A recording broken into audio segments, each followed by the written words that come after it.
Chapter 5. A Song About the Lord's Vineyard. Now I will sing for the one I love, a song about his vineyard. My beloved had a vineyard on a rich and fertile hill.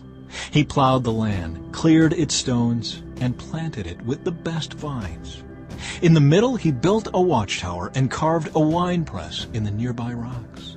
Then he waited for a harvest of sweet grapes, but the grapes that grew were bitter. Now, you people of Jerusalem and Judah, you judge between me and my vineyard. What more could I have done for my vineyard that I have not already done? When I expected sweet grapes, why did my vineyard give me bitter grapes? Now let me tell you what I will do to my vineyard. I will tear down its hedges and let it be destroyed. I will break down its walls and let the animals trample it. I will make it a wild place where the vines are not pruned and the ground is not hoed, a place overgrown with briars and thorns. I will command the clouds to drop no rain on it. The nation of Israel is the vineyard of the Lord of heaven's armies. The people of Judah are his pleasant garden. He expected a crop of justice, but instead he found oppression. He expected to find righteousness, but instead he heard cries of violence. Judah's guilt and judgment.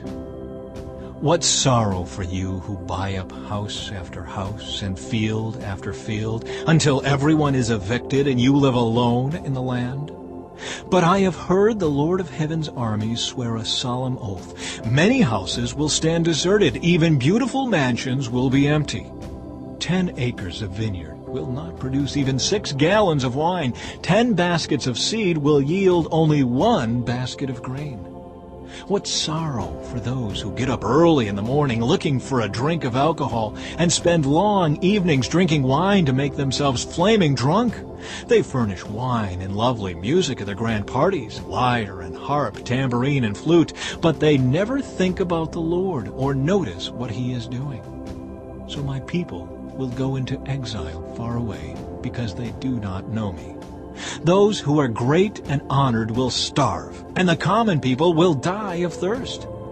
The grave is licking its lips in anticipation, opening its mouth wide. The great and the lowly and all the drunken mob will be swallowed up.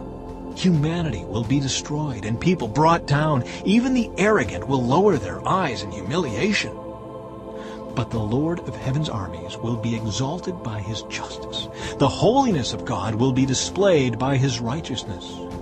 In that day lambs will find good pastures, and fattened sheep and young goats will feed among the ruins. What sorrow for those who drag their sins behind them with ropes made of lies, who drag wickedness behind them like a cart. They even mock God and say, "Hurry up and do something. We want to see what you can do. Let the Holy One of Israel carry out his plan, for we want to know what it is."